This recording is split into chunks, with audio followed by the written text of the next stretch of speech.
Welcome to Home Means, where the heart of Nevada comes alive.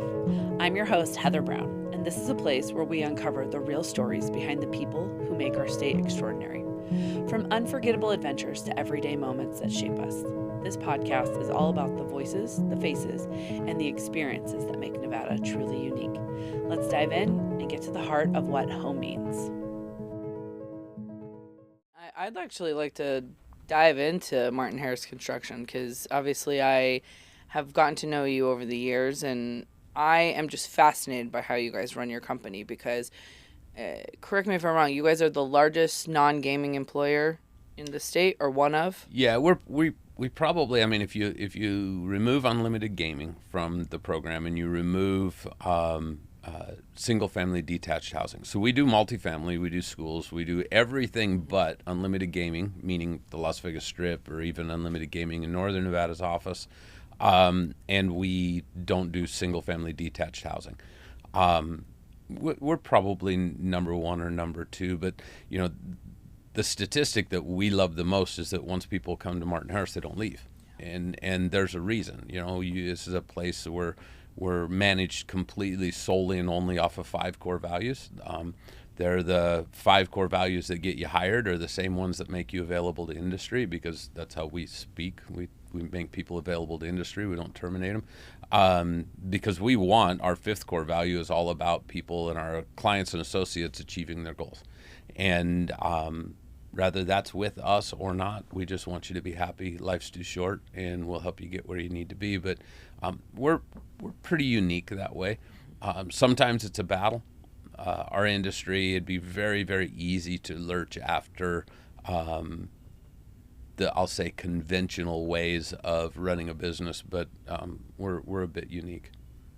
Well, and I've noticed that even as you guys continue to grow, that culture has not changed. I know several of your employees, and that is the number one thing they talk about, is that it's not work-life balance. It's not what we're going for, but they just feel like they are part of the company that you guys have built. And I think for a company your size, or really any company, like, that's very rare. And so that speaks to your father, you, and all of the managing entity. I'm just very grateful that we have a company that I think is a good example for others, right? Like you said, you have 5 core values, and this is what you live by. And we're not perfect. I think our secret sauce around the core values is that it's not a measuring stick that I have the authority to measure your performance against.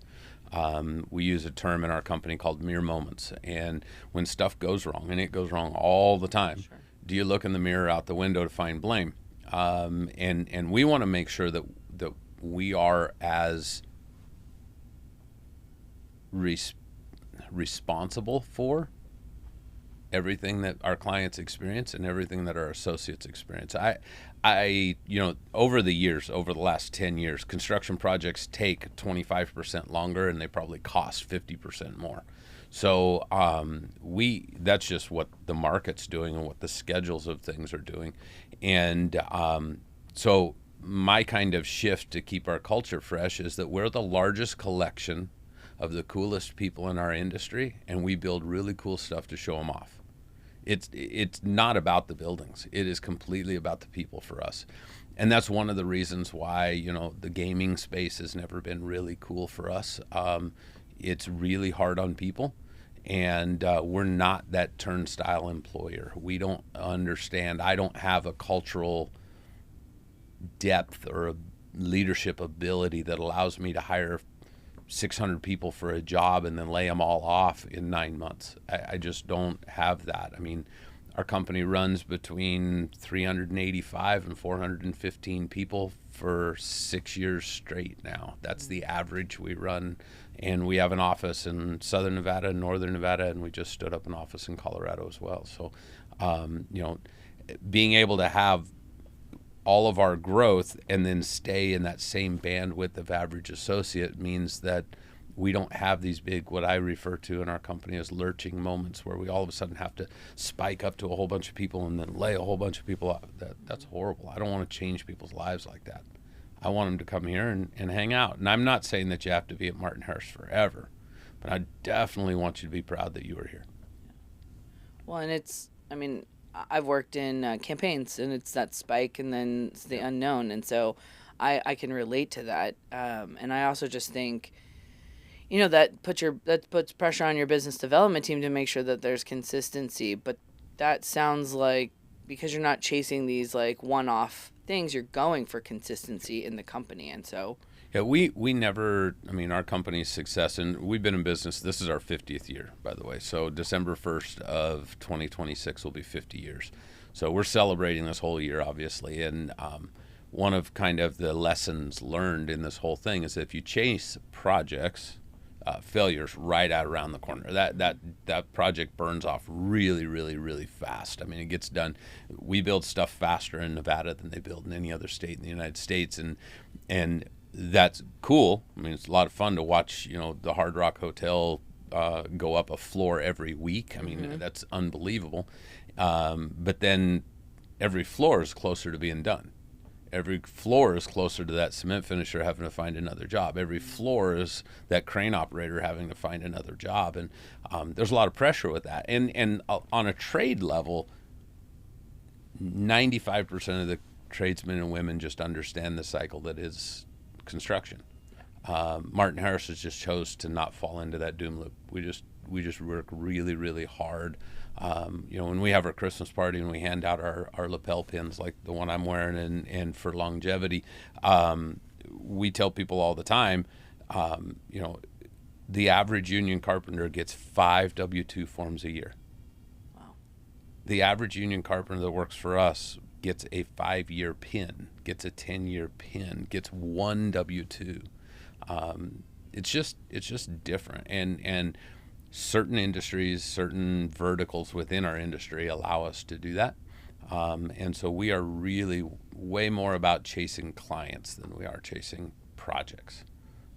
Speaking of longevity, you started at Martin Harris when you were a teenager. Yep. What did those early days of learning the business teach you about work ethic, community building, culture, and what it took to actually keep buildings, and that lasted? Yeah. So I started the summer I turned 13 years old. When I was 12, my mom caught me a long ways away from our house with our farm tractor from our ranch. I was raised on a ranch in the north end of town, and I was doing tractor jobs. I'd started my own tractor business.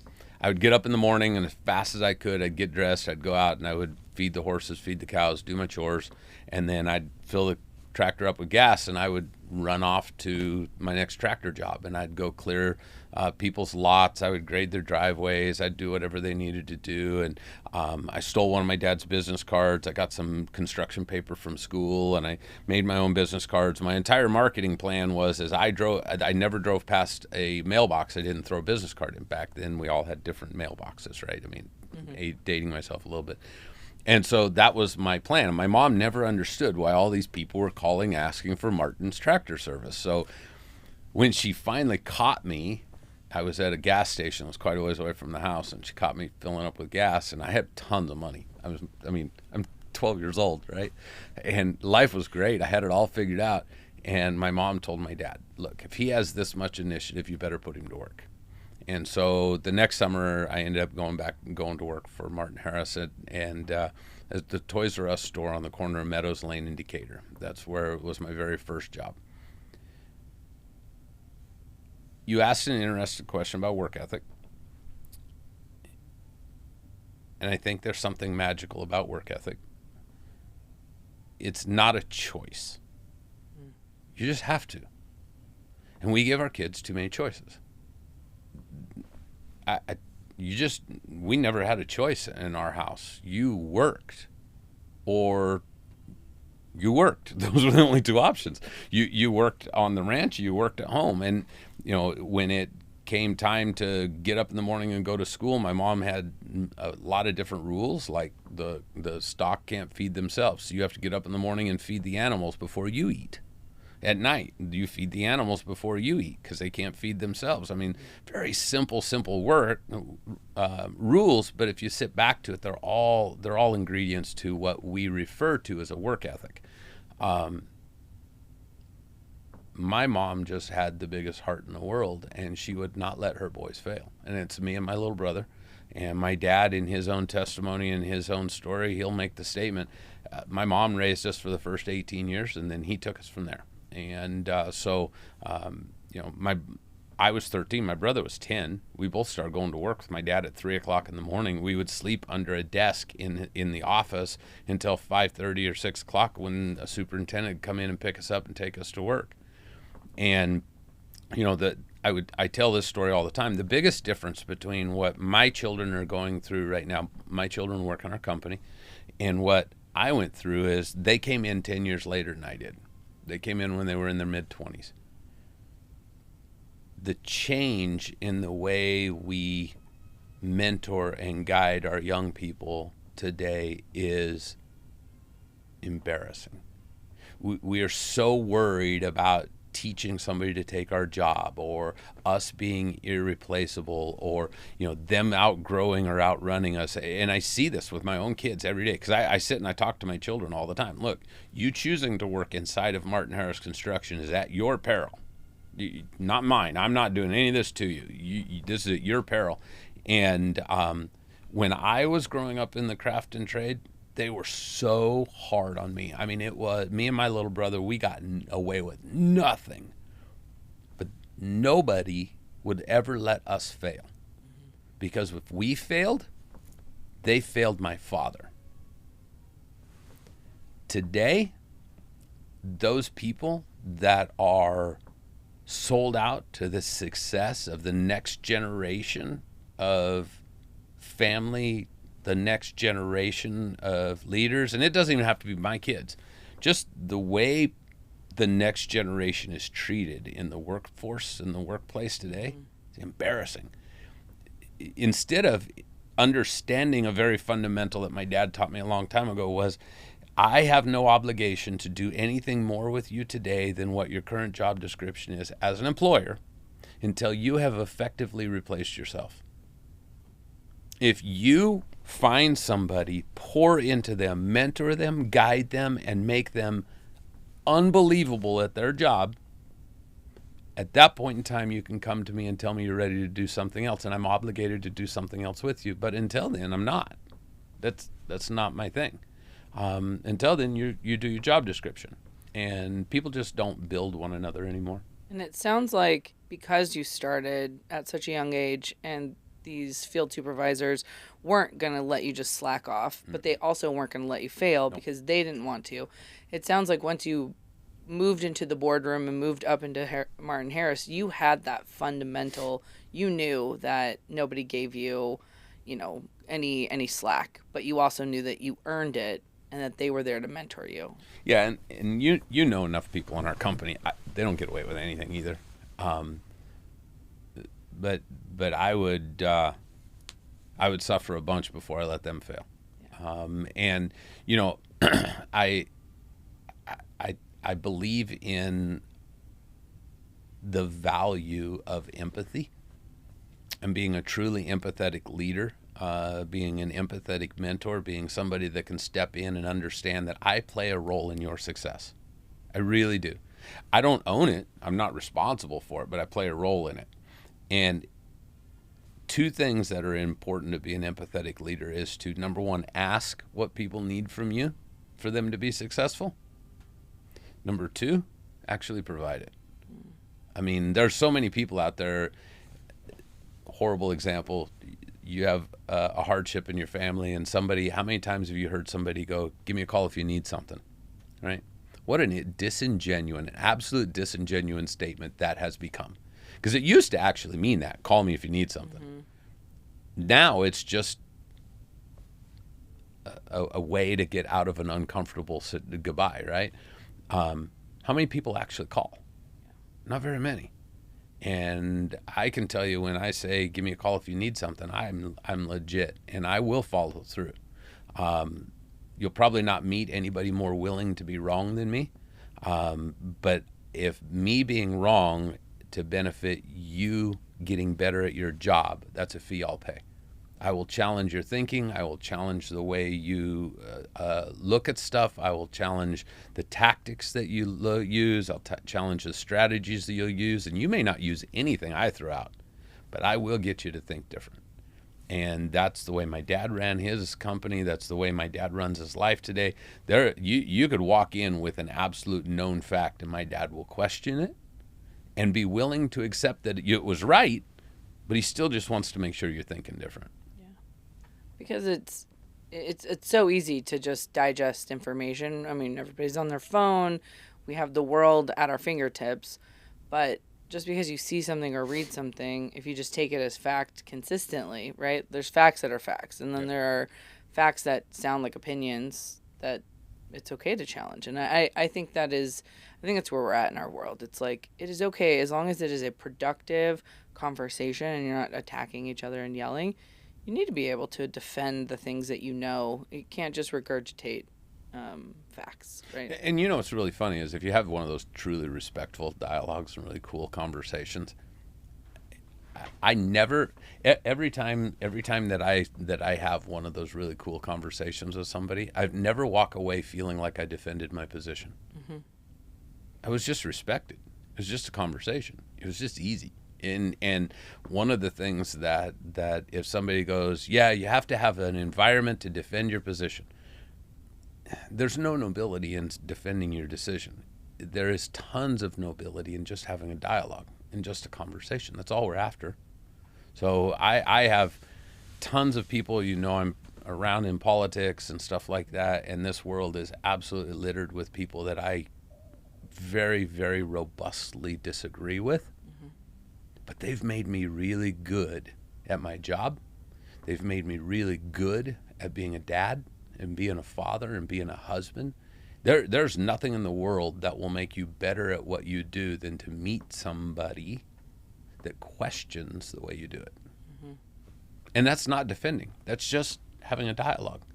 I tell my children all the time, you can give up on pretty much anything in this world, but you can never give up on diplomacy the way our political environment has.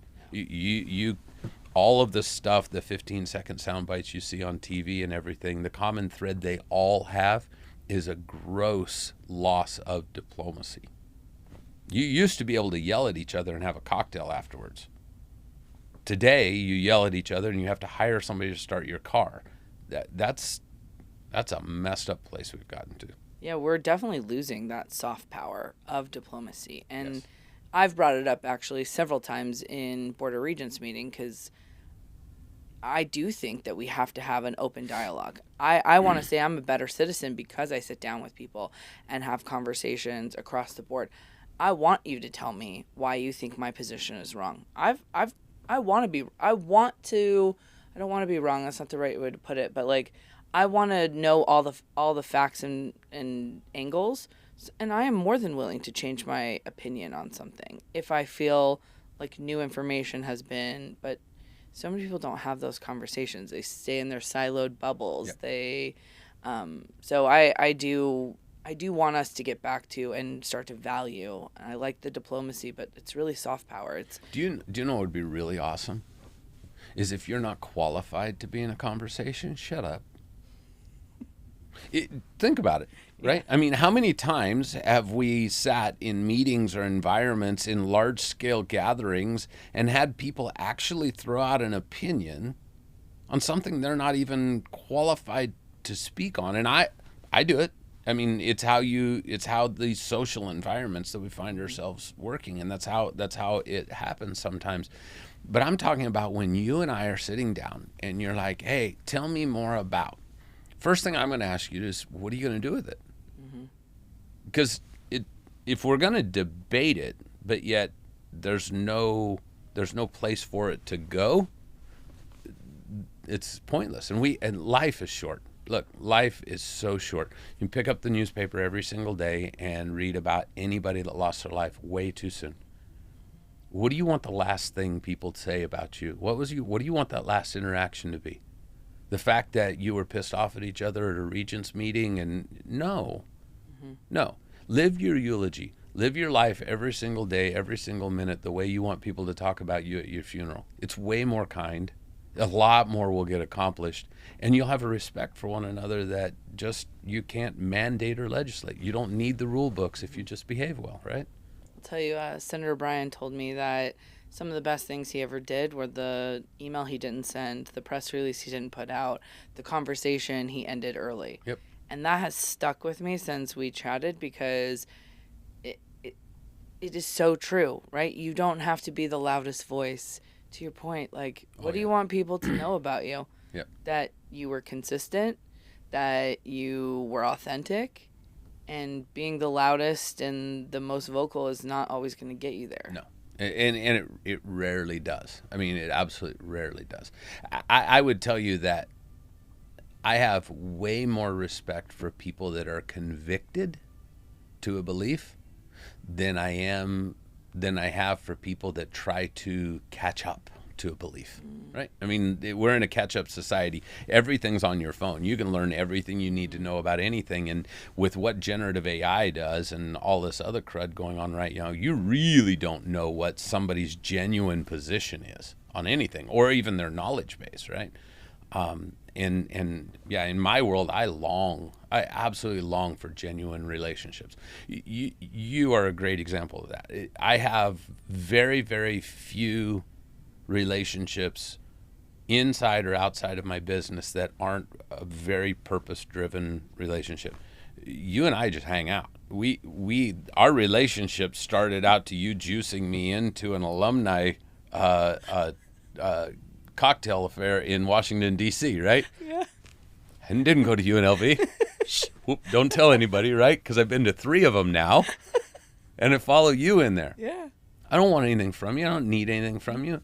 But in that moment where God put somebody in my path that needed your help, and it wasn't me, and I picked up the phone, and this young man, after all these years of schooling, after all of this effort that he had put in, he had even had his cap and gown in his possession, received an email one afternoon from the university that said he wasn't going to graduate.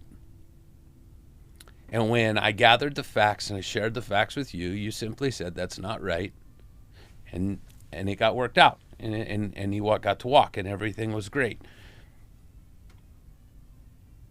I'm not that cool. I have great people in my path that can do amazing things. And I don't even need to know how you did it. I have no desire what it is to know what it is to be a regent. I have no desire to know what went wrong, what did or didn't happen. I don't want to know. I do think that our society's filled with a whole bunch of people that think they're qualified to know, and that gets in the way of real progress. I debated with somebody one time the COVID vaccine, and I said, you're not qualified to know what's in ramen noodles. Why are you using not knowing what's in it as a justification? You're not qualified to have the debate. Let's stay in our lane. And what I knew when that young man had his challenge and had his problem, I had no idea why you were in my path for the previous 2 years. We've got a great friendship, a great kinship. But in that moment, I learned why I met you. And I got to sit back and I got to see your love for education, your love for other people, and you were not going to let that young man fail on your watch, and you did everything you needed to do to fix that. My life is riddled with those people that very, very much are my phone call and not the face of an issue. They're just the phone call I make to fix it. And that's what I'm deeply blessed with, for sure. Well, look, I was more than happy to be the lifeline in that situation, but it goes back to what you were saying earlier. This young man who works for you, he was just caught up in a cycle of, well, that's not how things work here, or that's what the computer's telling me, so there's nothing we can do. Right. When if you took a step back and took a human aspect and said, there's clearly an error in the different stages. Let's peel back the onion layer and figure out where that happened. And it just took an advocate that, could do that. But our society shouldn't be, I need to call your boss's boss's boss's boss to get my situation fixed. But do you know why that is? The reason that you have to call the boss's boss's boss's boss is because somebody abused the system somewhere. So somebody had to write a rule or a policy and then implement 3 levels of police officers to justify having the power that they have, right? I dream huge of living in a world, living in a state where behaving badly, well, let me put it this way. I dream of living in a state where only the bad behaving people get treated badly. This young man worked his ass off. He did everything that was asked of him, absolutely everything that was asked of him. What that whole thing taught me, and the more I work in I work around politicians, I work around electeds, present company excluded, the more I work in these like really siloed environment, we've either outlawed the use of common sense, we have made it so punishable to think on your own. Common sense just doesn't exist anymore. This kid did every single thing, right? He started his college journey on this date with this set of requirements, and someplace in that 4-year period of time, a requirement somewhere around year 2 or 3 changed. He'd been to guidance counselors. He'd seen everybody. He'd done all of that stuff. And I'm not picking on any of the higher ed system. Yeah. What I'm saying is that happens in city government, county government. It happens in state government. It definitely happens in federal politics, where the least performer in the whole program is the inspiration for the policy that governs it. I mean, never before have more of the dumbest among us had say in the rules that we have to follow. Like they give an unbalanced amount of power because of it. Oh yeah. And then God forbid they say you're picking on them, which is just mind-numbing to me. If I pick on you, you should get better at your job, and I promise it'll stop. But it doesn't matter if it's your job, your life, your kids, your whatever it is. You just, I told one of my daughters last night at the house. I go, look, I am the first to tell you when I am the least qualified. I'm not interested in becoming qualified. I'm really not. I'm old. I don't have time. I'm not interested in becoming qualified. I will tell you what I'm qualified to talk to you about, but I will be the very first to tell you when I'm not qualified. Imagine what would happen if you walked into a room full of regents, or you walked into the LVGEA, or you walked into the Vegas Chamber, and when a topic was on the table, people pushed away from the table. The not qualified move. Okay? If you're on a board of 50 people, there's plenty of people qualified. What do the people that are qualified to make that decision end up doing?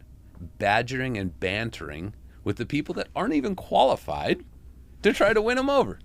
Man, oh man, this thing would be much easier. Yeah, we just got the least qualified out of the way. Yeah, and we don't end up moving forward because Nope. we spend all that time just getting to baseline. Yep. Do you know how irrelevant a consensus is? It really is. You just, action does everything. Yeah. Life is like your grandfather's old pickup truck. You can't turn the wheel if you're not moving. There's no power steering in life. So we sit in these big, huge rooms with all these really powerful people trying to get them all to grab the steering wheel. And it still doesn't move. Why? Because the car's stuck. We don't do what it takes to get it moving. And so it's frustrating at times, but it's also inspiring at times. I mean, each one of those problems gives an opportunity for some redneck guy like me to come up with a fix that just gets the car moving a little bit. Yeah. Well, and I do appreciate that you and your company, but really you invest, and your father too, I know he still sits on these boards, invest in the community. And, you could just run a company, take care of your people, go out and get business and grow and scale. Yep. But you don't stop there. Mm-mm. You actively find ways to be invested in different community aspects. Yep. Like, where's the driving force there? So my dad started it all. But you know, even with my dad, my mom and dad, even to today, they pick very very narrow, very what I will say equally yoked kind of programs that they serve. They pick one or two, and then they're all in. I have a couple of other rules around the ones that I get involved in. Number one, usually I won't sit on boards. I sit on committees that have to be doomed. You have to tell me what it looks like when it's not necessary anymore, and then I hurry and get there because there's other things for us to go do, right? I'm not like on this perpetual board cycle. I've stepped off of a lot of them because I do believe I'm able to help more in a doomed capacity when I am there for a single task and stuff. But what some of my greatest friends, and I hate the term nonprofit. It's not a deal that doesn't ever excite me. Tell me about how you're a for purpose. And I have a very simple metric for that, as my little brain requires simple stuff. Show me that your mission that you run your organization by has not changed since your inception. So the difference in my mind between a nonprofit and a for purpose is whether or not your mission changes to fit a funding source. Okay, there are a litany of examples that come my way that ask for help with our company and everything else, and that's just like the first acid test. Has your mission ever changed to match a funding source? And there's tons of them that do all the time. They will rewrite mission statements for an RFP response for a grant. Good luck to you. You're necessary. You fill a role, but I'm not your guy. So you have to really be a for purpose for me. The other thing is I am never an activist. I am always an advocate, and there's a huge difference between the two. An advocate is always out there pushing forward for other people. An activist is for hire. You can pay them to actually take up your plight, and it's very self-serving typically. So I'm very much an advocate. And then the last thing is I want our associates to be proud of it.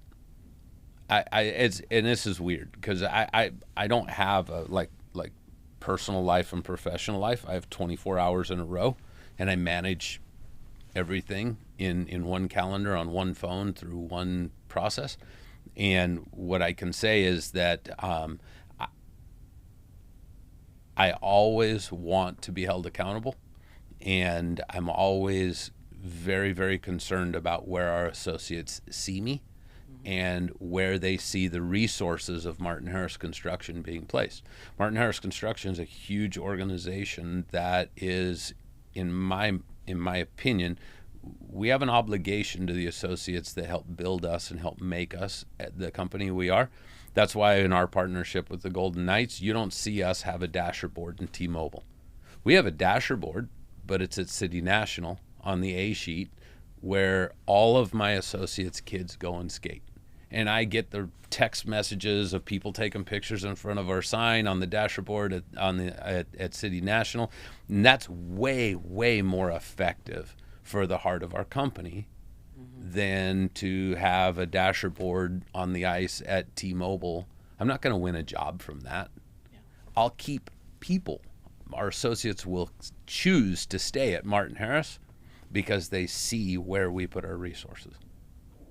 Well, and I know you've talked about this, but that when you hire people, you hire for heart and talent and not just pedigree.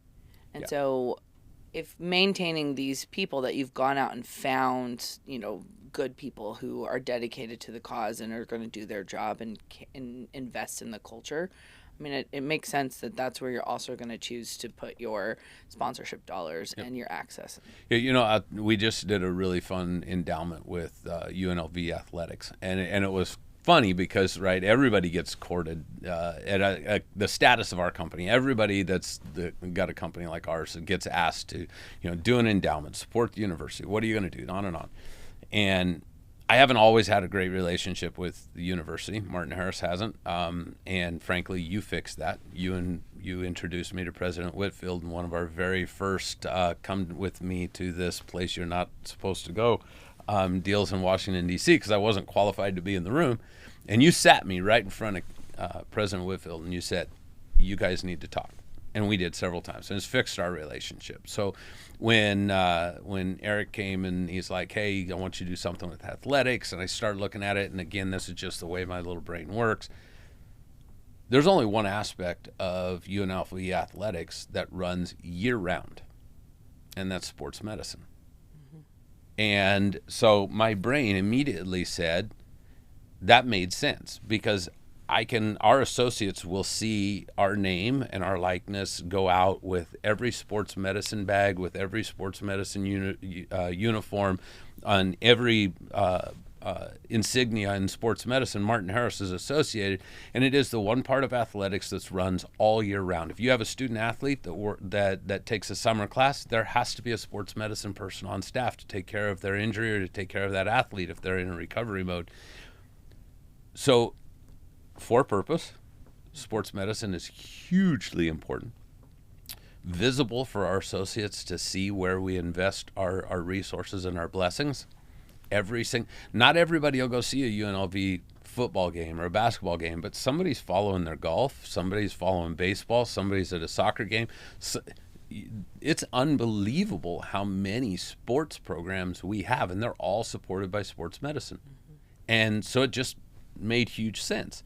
And then coming into this summer, we're setting up a program with UNLV Sports Medicine to come alongside my safety group and help teach us about heat illness and how heat illness and heat awareness is so important, and how UNLV Sports Medicine handles that with student athletes, and where is that applicable with our craft and trade people out on the job sites. And so super excited. And it just started out from this desire of wanting to make sure it's on purpose, wanting to make sure our associates can see it every single day, all day, and then how do we bring it into our company? It's, I no disrespect to any student athlete or anything else, but it's super hard to figure out how to get a student athlete to dovetail into your construction business.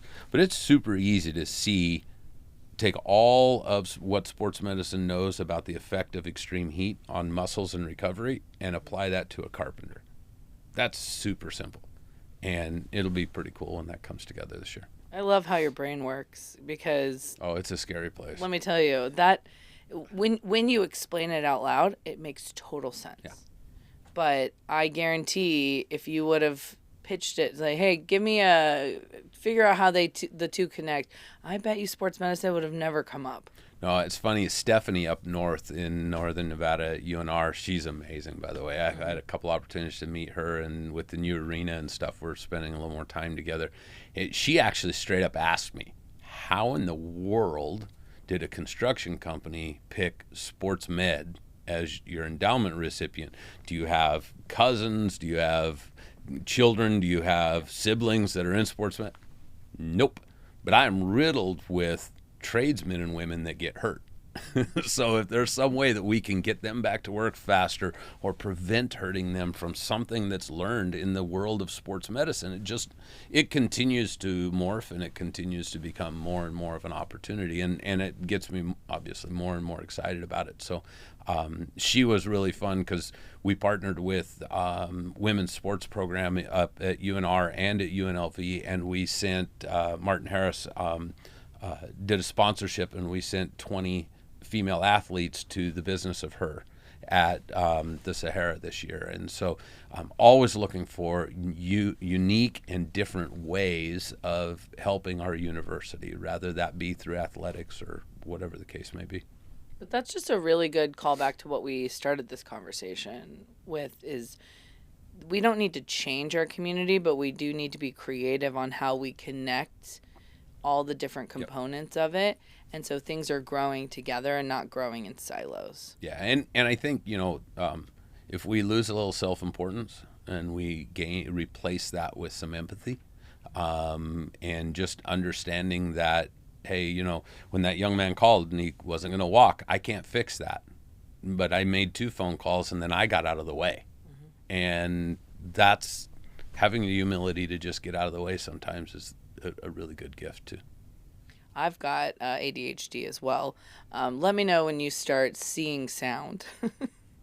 Yeah, I'm trying to figure out why this particular shade of green on this glass over here, why that color smells the way it does. Yes. So I'm with you. Um, All right. So you've built structures all over Nevada, um, and we've talked about how community has been very important inside your company, but also, you know, focused on external community. But when you look back on your leadership and your time at Martin Harris, like, what do you hope people remember most about the way you presented yourself and this legacy that you're helping shape? um,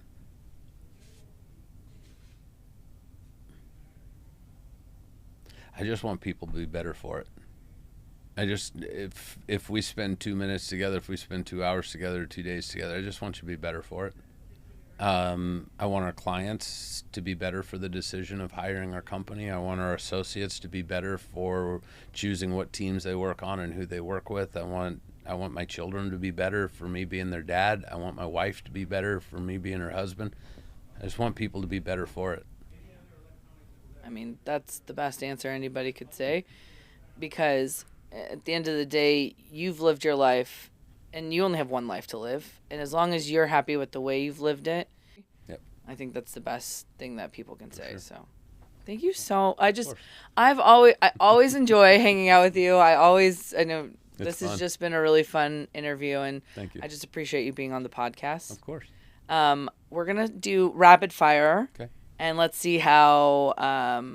Let's see what your favorites are. Okay. What's your favorite local restaurant? Bob Taylor's. What's a must-visit spot for newcomers to the valley? I would probably say if you're a tourist, if you're just coming here and you love the strip, you have to go to the link, ride the link. That's amazing. If you are just coming here to visit, go see the dam. Okay. I love Hoover Dam. What's the best outdoor activity? In our family, we love riding razors. We get out and we love the Nevada desert, and in Nevada, in southern Nevada especially, I'm 2 hours away from world class anything. Yeah. You can throw the razors on the trailer and be anywhere you want to be in an hour, and it's awesome. What's a hidden gem in southern Nevada? Could be 2 hours from anywhere. So a hidden gem in southern Nevada, as weird as this is going to sound, the entire outdoors. Our state is protected and owned by the federal government, like 85% or 88% of the state. Get out of your house. Just drive till you don't see houses and get out and take a walk. There's so much beauty in the Nevada desert. There's so much beauty in our state, north or south, anywhere you want to go. Just get out of the house. Our entire state's a gift. I mean, I spend a lot of time traveling, and I heard a line on a TV show the other day that, there are places that you go to, and then there are places you escape from. Las Vegas is someplace you come to, but just get out and check it out. The whole place is great. Couldn't agree more. What is your go-to coffee shop? So, my Keurig in my living or in my kitchen. Honestly, I am out the door every morning between 5 and 5:30, and I don't have like a favorite coffee shop. But I will tell you my favorite place to have breakfast is Lou's Diner over on Decatur and Alta. I've been going there since 1986. love I went to Western High School. You know what, Guy? I went to Western High No, School. but I'm older than you, so. But Lou's Diner was still around. It Yeah. was just a couple blocks away. So yeah. Yeah, Western Warriors. Yep. What's your favorite place to unwind? My backyard. Best view in the city. Oh, so hands down, I-15 coming in from Mesquite, so southbound I-15. When you come over that hill out by the Ritchie Brothers auction, and you on a absolutely clear night, you just, first off, for me, I wonder why in the world would anybody stop their wagon here in the middle of this desert, right? But to look at what it's become, is just unbelievable. And while our company played a major role in building out most of the warehouses and big distribution centers out there, frankly, they have ruined it because there's lights out there now. You used to come over that valley and it was pitch dark, and all you saw was just the entire valley floor lit up. But that is still one of my favorite views, is coming around I-15 right there. I know it well. Favorite thing to do on a weekend? So I am a hobby welder. I love to weld, and I have a welding shop set up I have a shop I built in my backyard, and I love to build everything from, I love to take construction materials and build furniture and stuff out of them. You've been to our office. I designed all of the tables in our new office expansion, and I've built everything from coffee tables to lamps to, all kinds of stuff. I love to just hobby weld. I love that. And last question. What is the most underrated perk of living in Nevada?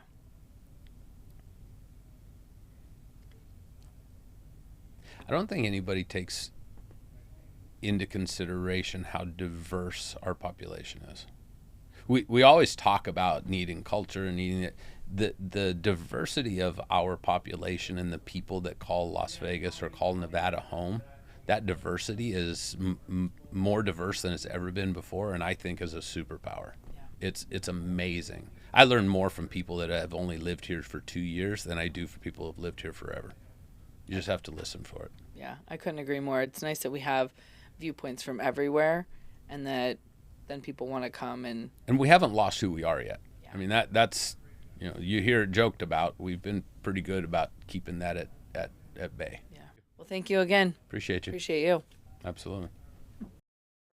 Thank you so much for listening and being a part of the Home Means community. If you enjoyed this episode, please subscribe, share with a friend, and check out our Nevada-inspired merch at homemeanspodcast.com. We'll be back soon with another story about the people who make Nevada feel like home. In the meantime, thank you for being part of the Home Means community.